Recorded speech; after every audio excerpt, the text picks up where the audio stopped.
Perth-based biotech company Recce Pharmaceuticals is a global leader in synthetic anti-infective treatments, targeting both bacterial and viral indications. The company has recently announced further progress on their topical clinical trials for their spray-on synthetic antibiotic, with multiple patients dosed at the Fiona Stanley Burns Unit. Here to tell us more is Recce's CEO, James Graham. Welcome, James. Thanks for joining us today. Hi, good to be with you. Your team is working with the WA Health Department and clinical trials have begun at the Burns Unit.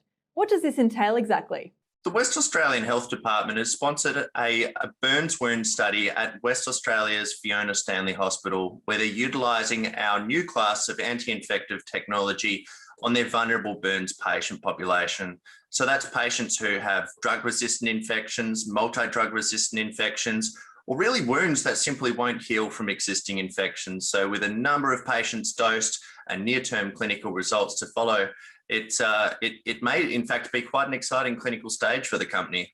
Have there been any early indications of success you're able to share with us?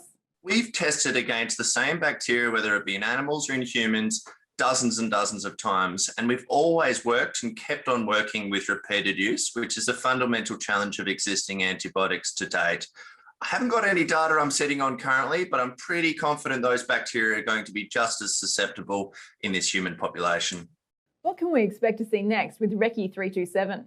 Yes, well, that very same compound is actually being utilised in an intravascular study. So the study in Western Australia is topical on top of the infected burn surface in Adelaide, at Adelaide's University Hospital, or CMAX, as the institute's otherwise known. Intravascular admission, so straight into the vascular system, with the indication focus of sepsis, the number one most expensive condition treated in health. R327 is certainly significant for Recce. However, it's not the company's only endeavour in the pipeline. Do you have any other updates for your investors today? Yes, look, we continue to work on our coronavirus activities with the Australian government and its related institutes as a priority 1 test candidate for therapeutic use against coronavirus itself.